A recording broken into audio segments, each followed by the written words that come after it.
Vishnu Gurudevo Maheshwara Guru Sakshat Parabrahma Tasmai Sri Guruve Namah.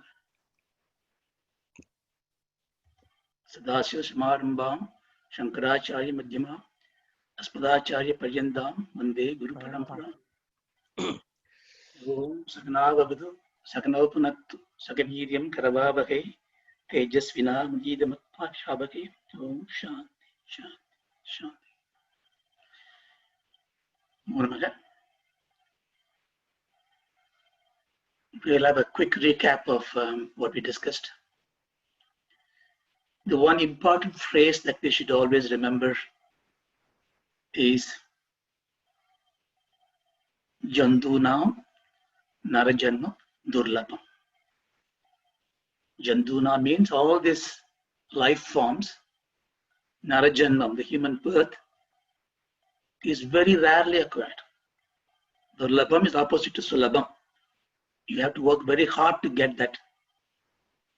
You know, sometimes we're worried about not having acquired the powers of a prime minister or a president or a CEO or richness in the world without realizing what we already earned. We earned this human birth. It is very difficult to get this birth, and we have no clue what the next birth would be. Therefore, the privileges of this birth should be really well exploited, leveraged, so that we can take it forward. When we have this as an underlying current of our living, that this life is precious and this is already a blessing, then our approach to life will be very different. Before we go to Aham Brahmasmi, we must be Aham Manushyasmi. We got to realize that we are Manusya. Because Man Hitan, one who gives Hitam to everybody else is Manusya. So I say this because in this Vedanta, especially what we are going to discuss in this Tattva Bodha, the privileges of the human beings are going to be leveraged. So we quickly thought that the most important thing is to get the mukti, even though we do not know what mukti or moksham is fully, but we know it is something better than what we have. And we've gone through it and say Veda Pramanam is what we are going to have as a source of knowledge. Then we talked about that to give that knowledge, we have three kinds of books of knowledge called a Prasthana-Trayam. Prasthana is the passage, the route. Trayam means threefold. The Shruti Pramanam, the Smriti Pramanam, and the Nyaya Pramanam. Briefly, we talked about it. Shruti is the Vedas, Shastras. It has got two parts, at least essentially two parts, Veda Purvam and the Veda Andam. But it is very difficult to decode. You have to follow certain disciplines. You must have the language skills. So therefore, to bring that essence of it, the Smritis came. There are at least 18 well-profounded Smriti, of which the Pratama is the Bhagavad Gita. So that's a Shruti Pramana. Therefore, when you read Bhagavad Gita, you get all the essence of Vedas. And then there are certain parts of this Bhagavad Gita also, Vedas also, which is very difficult to understand intellectually, and therefore to trigger the intellectual pursuit, Brahma Shudra has been written as a Nyaya philosophy. Here Nyaya is not a logic to contest the dictum of Vedas, but a tool set, because our mind is, we'll know about in a minute, when we talk about Viveka, we always like to scrutinize, manipulate, understand things in a quantized way. You know, everything is quantized.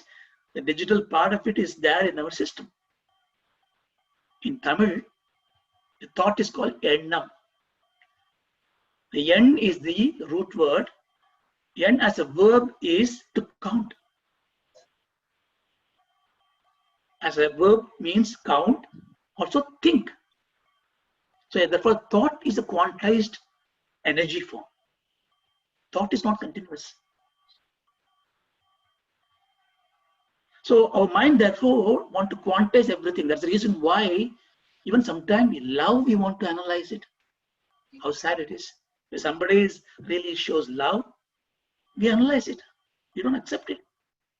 Because we are wired to think that way. Therefore, it is necessary, even when you have great devotion in God, there comes a point that you want to know why it is. That's the last block for even a great devotee to fall into the God. That's the reason why the Vedavyas has been instructed by the divinity to write Nyaya, the logic. So Brahma Sutra is therefore a 555 small phrases of text which tells you what is contained in the Vedas. So this is what the Vedanta took in a great faith.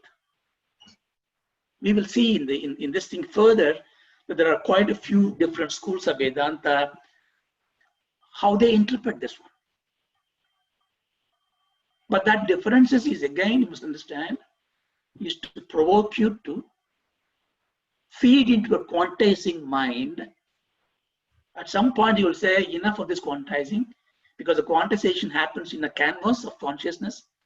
Therefore, I would just be the consciousness. Therefore, do not get tempted to hold on to these arguments, but do not give up those things, because they are like a rope. You know, when you want to climb the trekking, you have to take each knot. There's a knot there. The knot gives you strength. You go each one, but you don't try to resolve the knots every time, because you will fall down. The knots are put in to give a hold on to this one. If you want to resolve every knot of the rope that is given to you for trekking, you will never reach the peak. So it is okay not to understand certain things. Because what's the point of knowing everything, knowing that your mind is limited? See? That's the reason why nurture the intellectual capacity in you, but ensure it's like a convenient cat. You can put it on a lap and give it a stroke. When it starts scratching you, put it away. Yeah.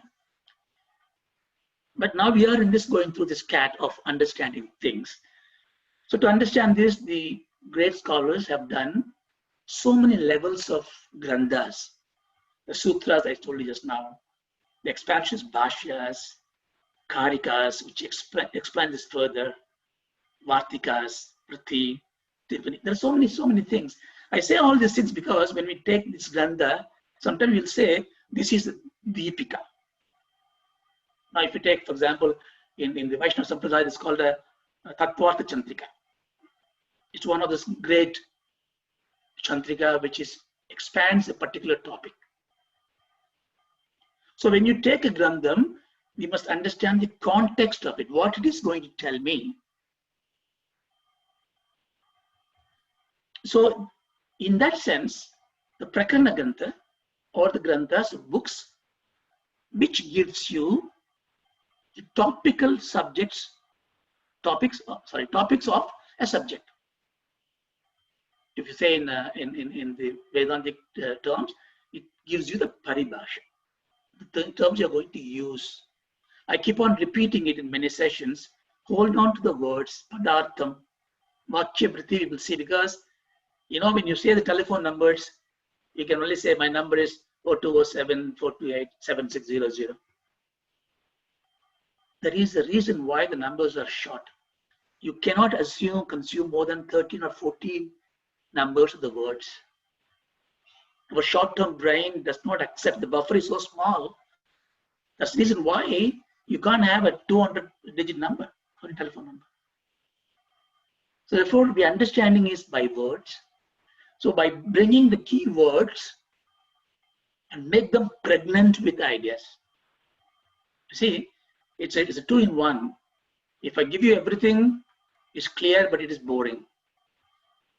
If I give you everything compacted, unclear, it's interesting.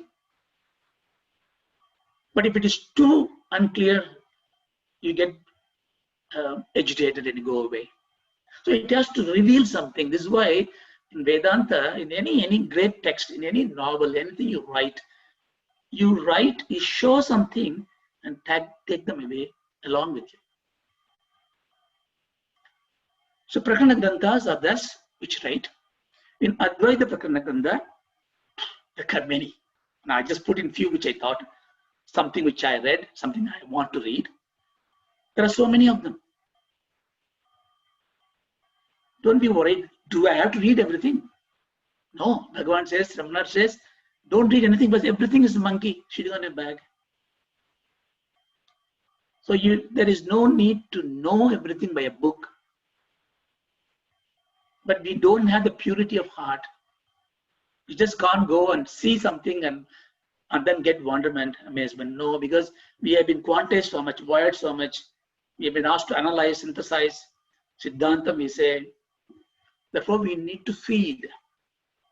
So we take Tattva Bodha as the Prakarana. So this we saw in the last class. So now I'll ask you to recite the Meenalaya-Channel if you have it with you in a text, or you can see the screen. Then we take it from there.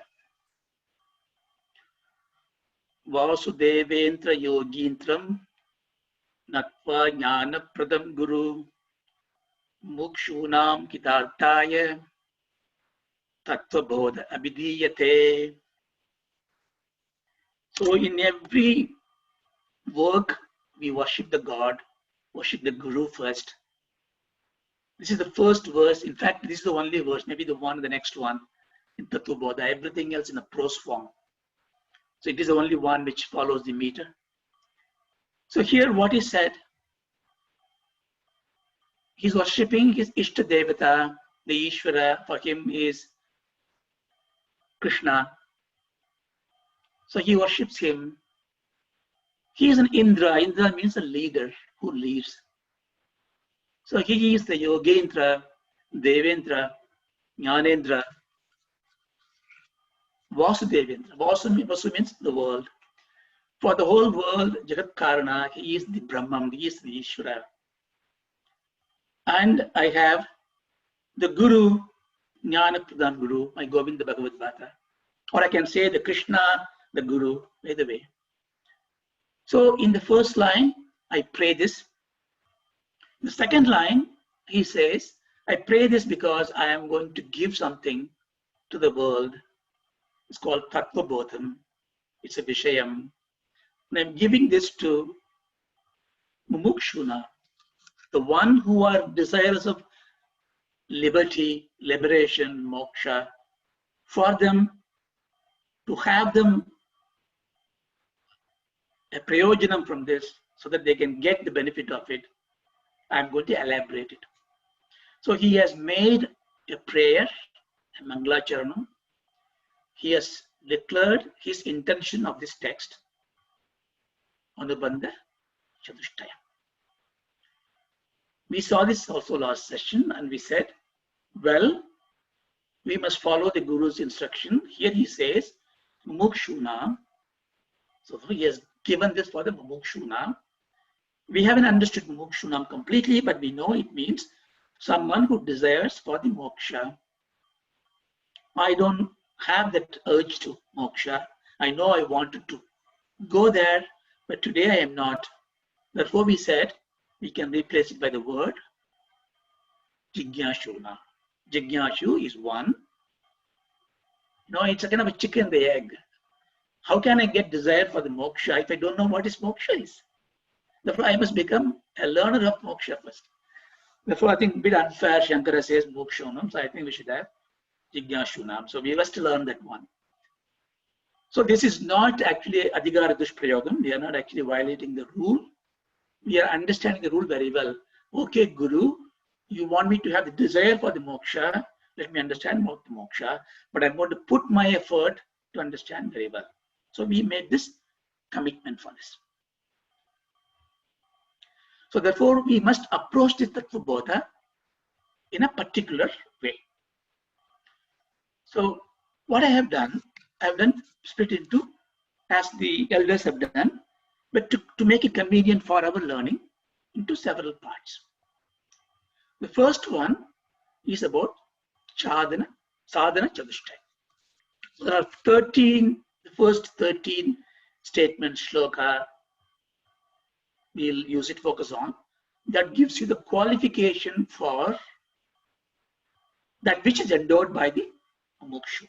So the mumukshu is the one who is going to learn this. Why he is a mumukshu? Because he has got the adhikaram or endowment of this sadhana chatushtayam. But I am not a mumukshu, I am a jignasu, I am a learner. Therefore, this is the qualification I must acquire. So what are these? Three things. It is four things, but I said three things.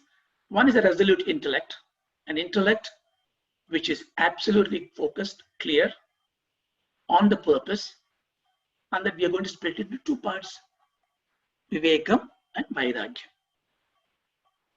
They go together. They are the two sides of the coin. They are in the first four sentences. Then from 5 to 11, we are going to talk about the mind. How the mind becomes purer, because as we go into the text more, we understand the difference between mind and intellect, buddhi. There are subtle differences because, in Vedanta, especially, everything has to be precise. There cannot be a wrong interpretation. You take a word in the context, it has got only one meaning in that context. Within one context with multiple meaning, it leads to samshaya. You can have a different context, but in a context, it has to be a unified meaning. Then it should have a burning for the freedom. Now, when you have this one, when you have this intellectual ability, we may move into a Tattva Vichara. Tattva Bodha, we talked about it. Tattvam here, Bodha means Jnanam, knowledge. Tattvam, we take it as the truth at this stage. Tvam means here the character. Manushatvam, Brahmatvam, Tvam, we use the word. Here, Tattvam, Taditvam, Tadi is the Brahman or the truth, whatever. A lot of meaning for that. Let's just take right now the truth, the reality, the knowledge that gives the reality, the Tattva Bodha. But I told you, this is about the quantized mind. It's not a devotional blessing. It's not that God give you a diksha and you know everything. Even to happen, you must go through the effort. Karma is important. So we are so blessed. We have done some punya karma. We are able to discuss it on a Sunday morning. But we must ask vichara. The vichara is a mimamsa, inquiry with a view to understand. So the 14 to 36, we do the vichara. And two sides of vichara. You remember the three triangles we put in there. Vedanta talks about three entities. Myself, the jiva, the jagat, the world, and there must be some creator called Ishvara. Jiva, jagat, Ishvara. So first it teaches you about microcosm. You as yourself, understand yourself, the body, what it is made up of. So that's microcosm. So 14 to 36. And then we do the macrocosm, how the world is. Because if I understand the elements of it, if I understand gold, understand all the golden ornaments, how it's made. It's only incremental knowledge I need to have, how to shape it to a particular form, but I know the material science of the gold. Same way, if you can identify different components, see, this is why, therefore you need to divide and understand. Divisive thing you need that. You need to have discerning knowledge. So that is, we do that. Then we do another vichara. Okay, I understood now. There are so many things there. What's the point of knowing all this? It may give you more material science. I'm reading to the college, like the geology, physics, chemistry. They do the same thing. So what's the difference? Why should I come and learn this Shastra to know the same thing which I'm taught in the school? You may use a different paribhashya. Because the science does not, at least today, start thinking about it, doesn't boldly declare that we are searching for that so-called God particle or whatever. Is just oneness with everything else. Science does not do that. It should not do it because it is an objective science. It is to look at things as an object of experience, experiments. Therefore, the subject-object duality have to be there. Otherwise, it fails to be a science. Therefore, let us not really bring science into spirituality and so on and so forth. Each have got their own place. We got to drive on these two horses. But what this horse tells you is that, look, all this you know because there is an aikyam. There must be oneness between these two. That will be very interesting to understand. So that inquiry, to understand it, it's already challenging. If everything is one, how can a tree and a rock can be one? How can a man and a woman can be one? How can the world and different planets can be one? So then we need to understand it through certain mahavakyas. See, from the padarthas, we go to vakyarthas now. So far I was talking about padartha. Understand the word. Understand the word.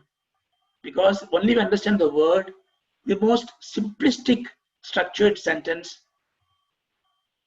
is the most difficult to understand. It's called mahavakya, which gives you this aikya vichara resolution to this. Tattvamasi, for example, very small word, sentence. If you take this Balaji's grammar class now, it is one word, Tattvamasi, three padas, one Tattvamasi, one word. So do I understand it as a one word meaning, or do I understand by three word meaning? How do I do the abhyam of it? How do I separate them to this? Because our buddhi is still discerning buddhi. But that buddhi has to be sharpened. Viveka must be sharpened. That's going back to the first point, 1 to 4. So the purpose of this is to have resolve the differences. See, everything's difference makes the world go. We must celebrate differences. But to celebrate the differences is only possible when you resolve the differences as an undercurrent that there is no difference. Be warned, in Vedanta, every word will be, every sentence will be negated again to give a better definition of it. Everything has got right meaning.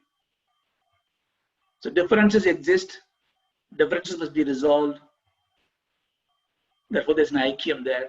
All looks contradictory. If aikyam is always the truth, therefore differences exist. How do we account for it? So this we go through it. So all this should lead to prayojanam. This is the most important thing. If it is not going to give me usefulness now, in this birth, today, after this class, maybe this minute, it's of no use to me. It liberates. Those of us who think I don't need liberation because I'm already free, blessed you are. But if you think, yes, there are some problem, I want to be liberated. Is liberated meaning giving up everything and going away? No. It is be on top of it. So I want to be liberated. But I still have problems. I'm getting diabetic, I'm getting headache, my things get lost, somebody abuses me. I go through all kinds of punishments in this world. There's an effects of actions that is accumulated. I need to manage them. If I am liberated, I should be able to handle them very well. If you tell me, if you abuse me, I get hurt, how weak I am. Because happiness and sadness is my transformation within me, is it not? Therefore, if you can make me become sad, am I a liberated person? Am I a free person? No, you control me. Therefore, I have to take control of myself. So this is the prayojanam now. And of course, if you want to do that, you get eternal bliss. So with the steps I propose, because we qualify through the righteous and persistent efforts. Karma yoga we should do.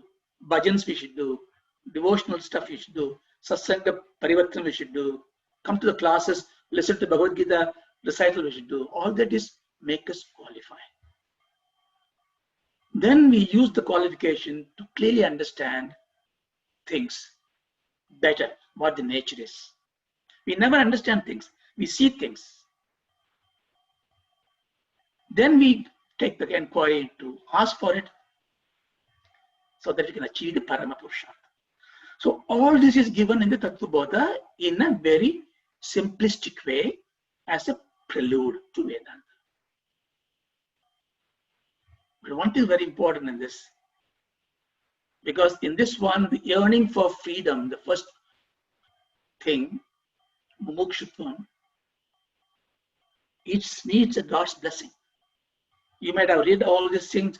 You may be able to give upanyasam on a stage to millions of people flawlessly. And once the upanyasam finished, you collect your money, go home, prepare for the next upanyasam. But if you don't have a yearning for your freedom, Bhagavad Kripa is not there for you. Maybe you are made to do that because that is your karma. Some may not even know all these things, but they may have the yearning for freedom. Because all this is needed, because Shankara already told Mukshunam. So only for yearning for freedom is giving you that one. So if you get the yearning for freedom, which means you already have the Bhagavad Kripa. Because once you get the Mukshutvam, what happens is that your mind becomes so pure. Okay. Let us just recite those first four. So what I want to do, therefore, I want to take this first four part, and then we see if you have time to finish that one today. So you can probably recite it if you have it. Sadhana-CHATUSHTAYA sambannadikarinam moksha sadhana bhutam tattva viveka prakaram pachyamaha. Sadhana-CHATUSHTAYam kim nitya vastu vivekaka iha mutrartha balaboka vidakaka shamadhi shakka sambhattihi mukshutvam cheti nitya anitya vastu vivekaka kaha nitya vastvekam brahma tat yadiriktam sarvam anityam ayameva nitya vastu vivekaka viragaha kaha igashat svarga bhogeshu icharahityam. So in this verses, I would rather say this text, the Shishya is the one. Assume that you are the Shishya, I am the Shishya. So every time when the Guru is saying something, the thought that comes to you when you are a very focused disciple will be a question, right? Now, of course, we don't have the interactive session now to ask a question, but there are certain questions you can ask, you should ask, which are to understand the import of what the teacher is saying. In the Smarana, first one, when you are listening to this, Shravanam, you ask the teacher, when the language is not clear, pronunciation not clear, the sound decayed, you ask questions. But then you take it in your mind and you do what's called the mananam, is the inquiry, understanding of it. There you will have your own interpretation. Then you match against your anubhav. It does not correlate. When you come back to the next session, again you ask the question. Now your question will be very different. That's how it goes through. So here he says, Sadhana-CHATUSHTAYA sambandhadikarinam. So what are the things we are saying? Sadhana-CHATUSHTAYA sambandha. Sadhanam, Chatushtaya means fourfold. Sadhanam, we already saw. Sadhanam is the means, the methods. Sadhyam is what you acquire. If I work very hard, I earn money, I buy a house. My house is my sadhyam. if I inherit from my father, it is not a sadhyam. It's a prarabdham. Sadhyam, he must put an effort. So anything you get free is not a sadhyam. So when you go to the temple, the prasad, you don't come, even put a flower to Swami. It's a prasadam, not a sadhyam. You didn't achieve that one. There is nothing, you owe nothing to anybody. You always give more.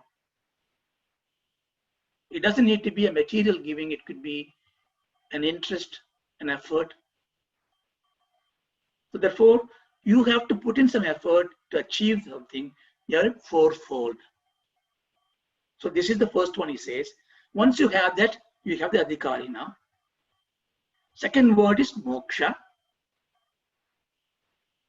Moksha sadhana bhutam. That one, if you get it, those four sadhana, you get it, it will give you the moksha. How? By understanding the truth that you see, the apparent reality you see, tattva, dissect it, viveka, prakaram, in a proper way. In a proper way, you dissect, understand this, you get through. Now, as everybody say, a student, what when you read this one, when the teacher tells you, what are the questions come to your mind? What is this Darshana? What is this moksha? And how do I use this to attain the moksha? So the way that we structured this is actually to answer these questions. And this is how the Tattva Bodha is also given by the teacher. So the student asks the question, Sadhana-CHATUSHTAYAM. Okay. So the teacher tells back, Nitya Anitya Vastu Vivekaha.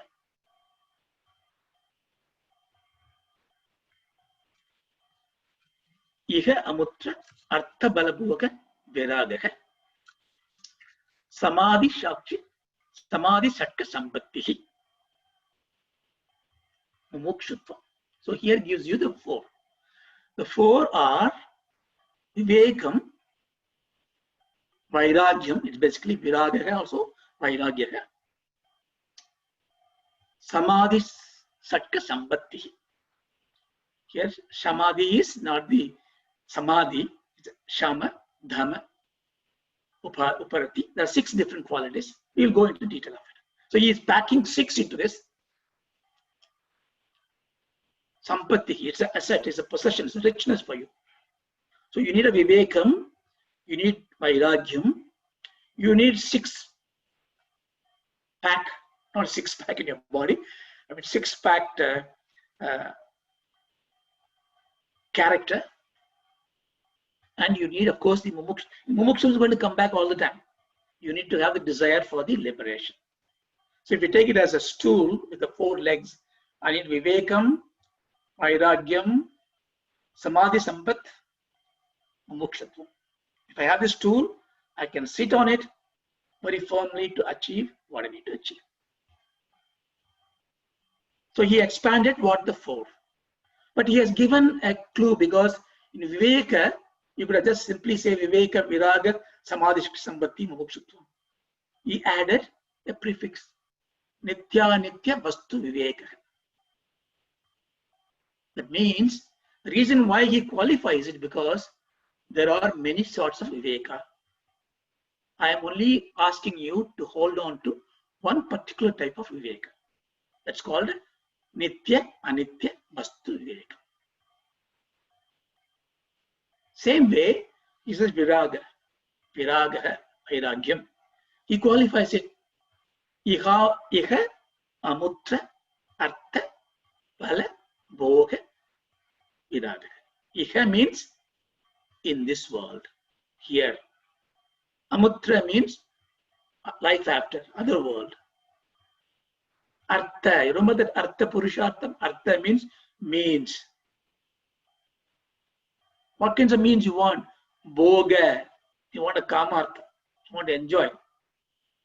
So in this world and the other world, the enjoying this means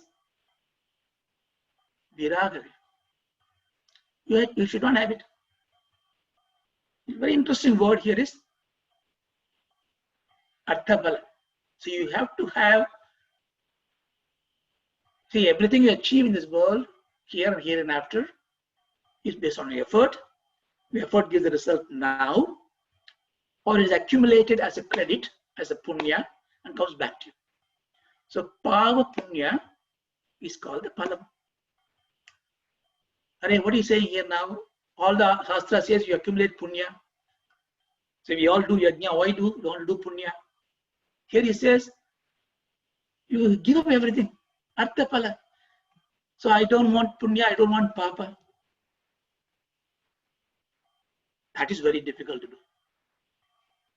Because even to take a very righteous person, his utmost goal is that I will do everything for others so that it will give me punya on my way forward. I think it's a great noble virtue. We should all strive for it. But Vedanta always pushes you ahead. Yeah, fine. You get that one. Narada was asking in Bhagavata. So you can get this one. You will get into the great loka. You can become a Gandharva. You have been singing, you are a Bhagavatas, you do bhajans, you sing all the time, devotionally to everybody else, without asking for anything, but only for punyam you're asking for.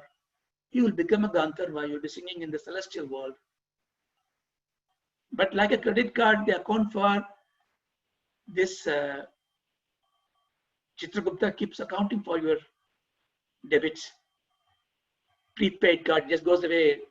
It comes down, drop. Okay, go back.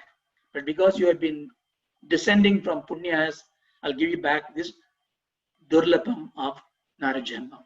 You will not come as a mosquito, but you'll come as a human being again. Accumulate. This time let me see whether it can become a vairagi.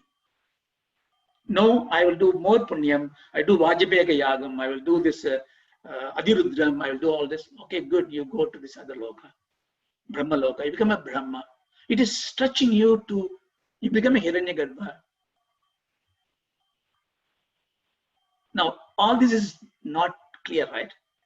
What is the proof? As a Vedantic student, I must ask for proof. So we will say the proof, but right now we look at it, it is pushing you for the highest ordeal, like Karnan when he was, last arrow was shot, and Paramatma has given Arjuna this, kind of a trick to kill him, because he is Dharmartha Karna. So he goes beyond that. But Karna was not dying, because he still has this little ego that he is even giving his punyas, papas to him. Bhagavan says, give up all that. You come unto me. So, viragaha, here they're asking for something that does not require any expectation from you.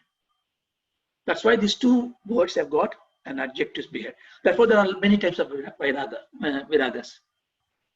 So let's test quickly how much time we have. Okay, 15 minutes. So let's look at viveka. So the Grantha just gives you a definition, but we need to get benefit out of it. So therefore, we will see what is viveka, how one attains viveka, how do you enhance viveka, and what are the benefits.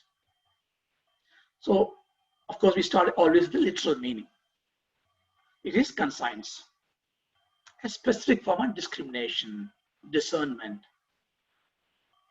But this is not something that you acquire. It's already there. You are endowed with this. Not only you and I, everything is endowed in the world. Like if there's a dog coming, you take a stone.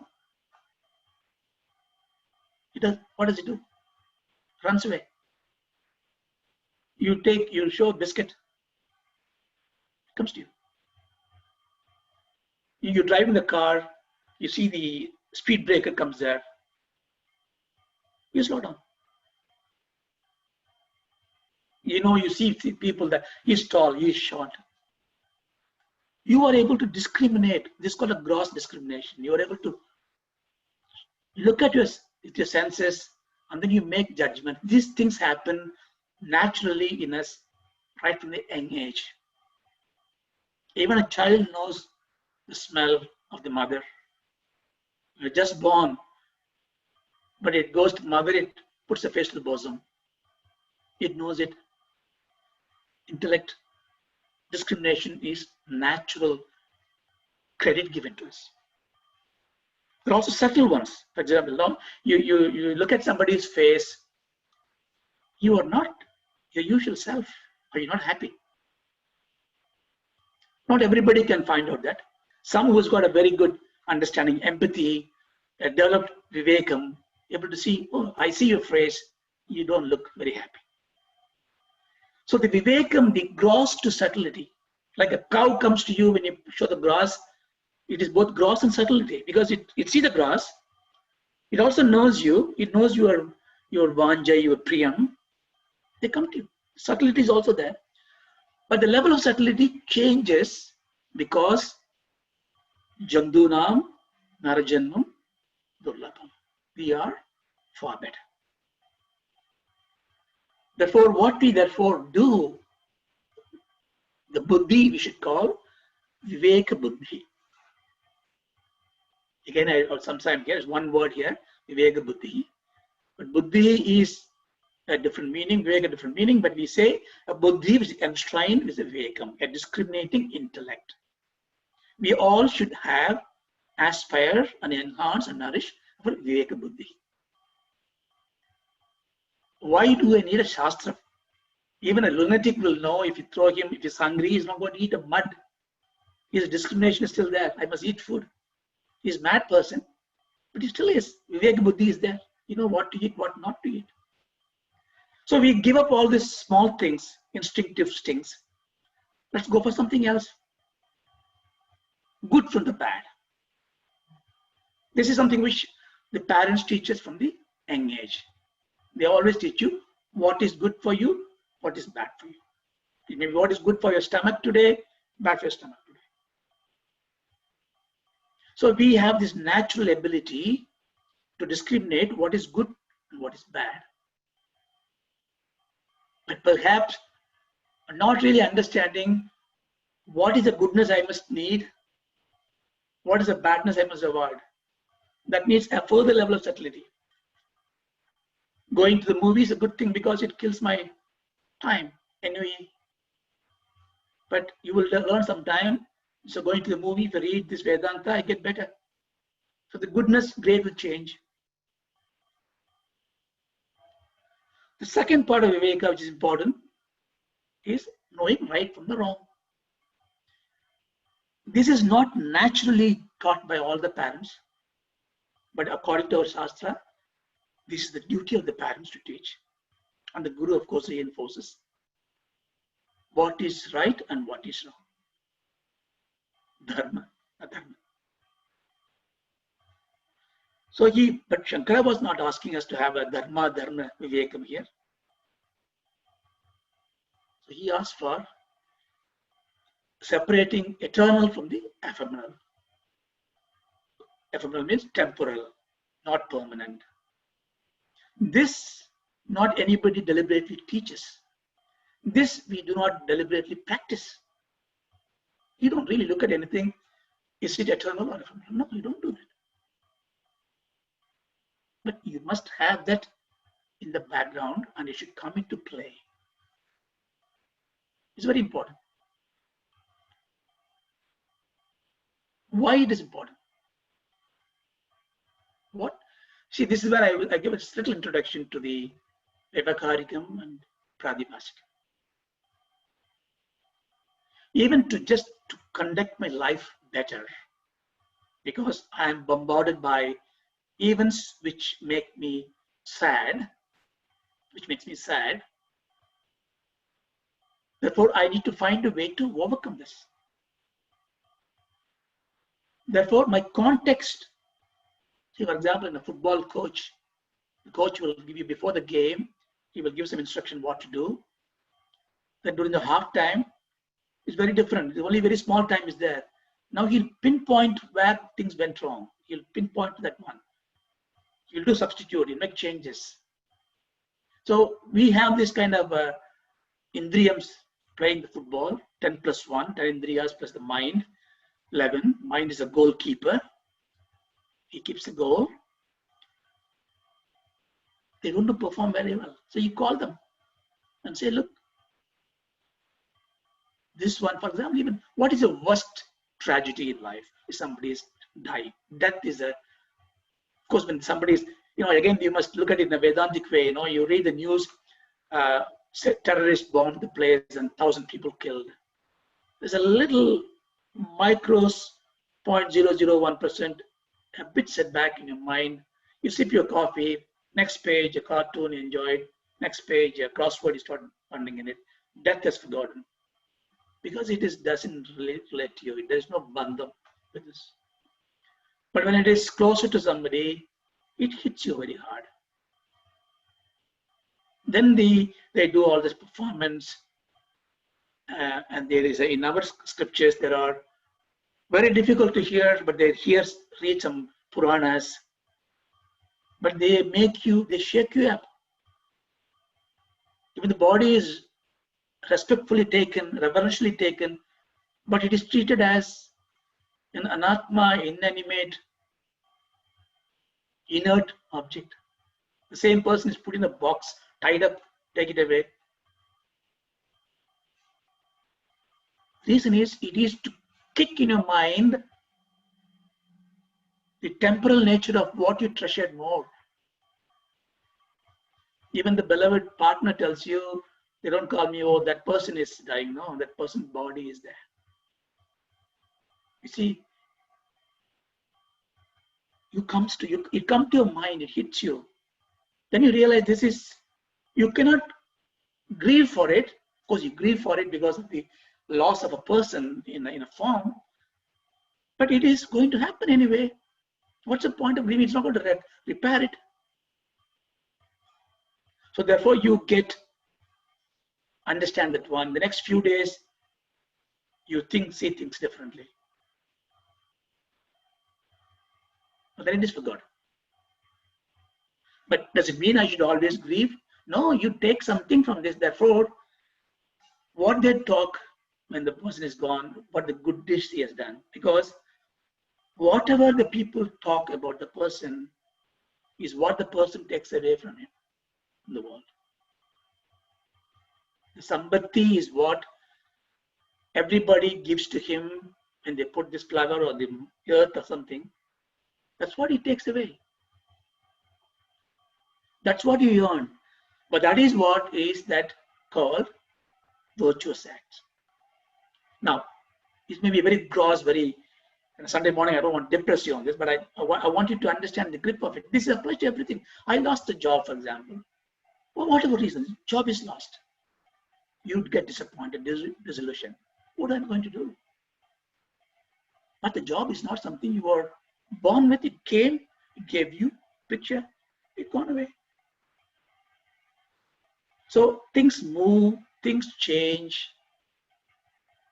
Now, if I am part of it, nobody will accept I have changed. If I ask, hey, you look old now. No. Just my hair got white. Only my cheeks have fallen down. I'm still the same. They will immediately dissociate themselves from the change because the body has changed. I'm not changed.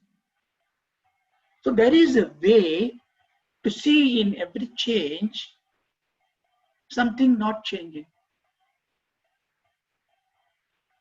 Now, if I can equate that, so the body which was animated, fallen down, and the people call it death. Therefore, that change has happened to the body, had an animation and no animation. Why am I worried about that? Because I was never associating with that, except for saying that when I am not viveki, that this is I am. But when you say, are you well? I say, no, my head is aching. Immediately I bring the mamakaram comes in, ahankaram goes away. Just now you said I am well, you must be well.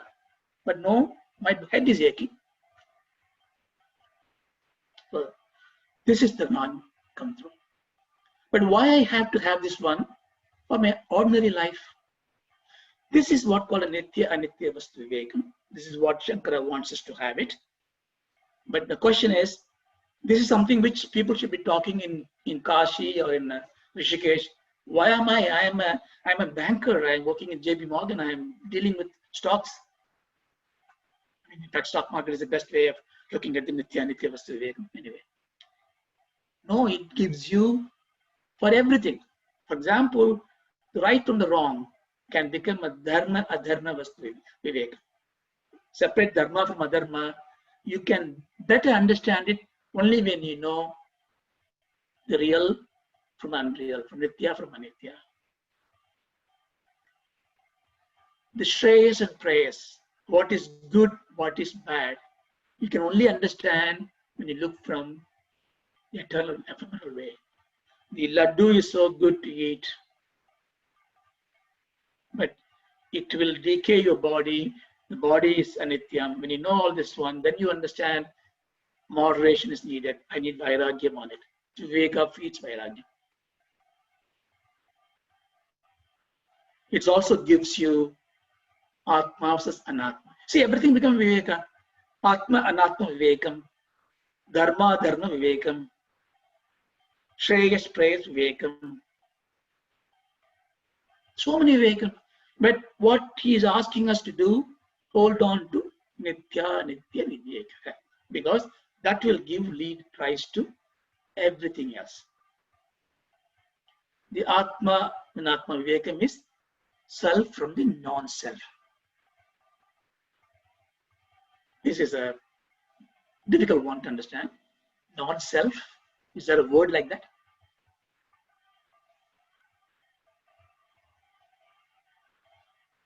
Of course, even if I understood it, union with non-union, Advaita versus Dvaita. Okay, I understand everything else is changing, there's something not changing. Then, see, duality is saying there are two things. Things are different. Of course, things are different. Of course, there are two things. I don't need a Vedas to tell me that. I can see it. Everything is different. I can become a Charvaka because if it is telling duality, the differences is eternal, persistent, I don't need Vedas. I may use it for other things. So it has to give you a nudana knowledge. Pramanam is something which gives you something you do not know before. That's why the Aikya Vicharam, Advaita Prakaranam is very, very, very subtle. That's why the stepping stones are given. The Acharya has given Dvaita Pracharam to understand the Dvaitam first. And Ramanuja gave you Visishta Dvaitam, where you say where the Advaitam has to be understood. See, if a guru is teaching you, he has to, there must be a Dvaitam. There must be a guru and a teacher. How can he not have it? So what? But here it is saying to make that statement, you must have a vivekam. You must do the vicharam. Then you will understand at some stage. Yes, to explain, to illustrate, to experience, you need to have the specialized dual form. But when I am beyond the experience and I'm beyond the experiencer, there is no need of duality. Now, this is the Parama Purushartham. So all that is come from the Vidya. Of course, there are other things like, sadhana, sadhya vivekam, amsa, amshi vivekam, karana, karya vivekam. See, you can take any subject. When you had discerning knowledge, you go with this one. Okay. How do we attain it? How do we enhance it? What's the prayojanam for it? It is attained by the Veda Pramana, Satsangam. but it's enhanced by the way that you lead a life. I remember the term, you go in the verse. You remember it? Pranayamam pratyakaram nitya anitya viveka vicharam jabhya sameda samadhi vidhanam kurvabadhanam mahatavadhanam pranayamam pratyakaram. So you follow the pranayamam. Pranayama is not just the holding the nose and doing the, of course that's pranayama. Pranayama is to have a life which is rhythm, a very disciplined life. Pratyaharam. Ahara means food. Pratyaharam means withdrawing from the food. Food of what? Food of sensual objects. Withdrawal, sense control. Nitya, anitya, viveka, vicharam. So if your life is run with the disciplined life, sense control, with the nitya, anitya, viveka, vicharam. To do this, you need to have a jabhya sameta samadhi vidhanam. Japa sameta. You need to japam, contemplation, samadhi, yoga. You did all the do. Kurvabadhanam. Do it very carefully, very sincerely, very correctly. See, this is how so if your life becomes a very structured approach to things. When you say things, when you say a word, when you talk to somebody, is it coming from your mind or is it coming from your vivekam? So it's very simple to nurture that habit. What you do, you put a momentary pause. Play it to you.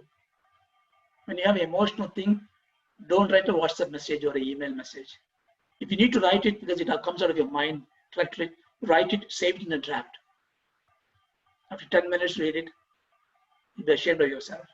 Why did I write it? This is Vivekam.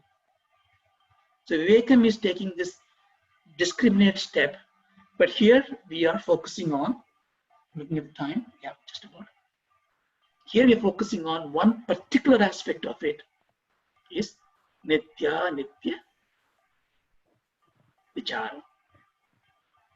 Now, what is the benefit of it? There are, of course, the ultimate benefit is it is needed, it is guiding you to get the moksha. But it is also giving you the most difficult quality to get, called viraga, vairagya. So, Vivekam is a bijam, not the bijam, not the seed. You know, they call that prasava vairagyam. A young lady, when it's deliver a child, and of course it's not a smooth delivery, it's gone through pain, and she'll be scolding her husband all the time. She'll say, I will never have a child anymore. After 3 years, she got 3 children. So there are different vairagyas. But there is a vairagya which comes from the vivekam. So that is the benefit of it. And it gives you the moksha. So I think maybe I should stop it here. Maybe. So in summary, so the next class we don't recap too much. In summary, so we are taking Tattva Bodha into 3 parts. The first part is to have maybe 4 parts. First part is to have the qualifications. The qualifications, we are Jignasus, the learners, and we need to get Viveka, not get Viveka, we already have Viveka, we need to nourish it. So therefore, until the next class, you can experiment this Viveka practice in your understanding, in your use of your karanas, your thoughts and words. See whether Viveka applies, and if Viveka applies for the Nitya, Astu Viveka. It's a deliberate act. It looks like a little funny, but it gives a lot of insight. Everything you talk, everything you do, everything you consume, experience, apply. What is the temporal nature of it? Of course, everything is temporal. How important it is in my current context. Thank you. Om Shanti Shanti. Thank you, Raja. Thank you so much.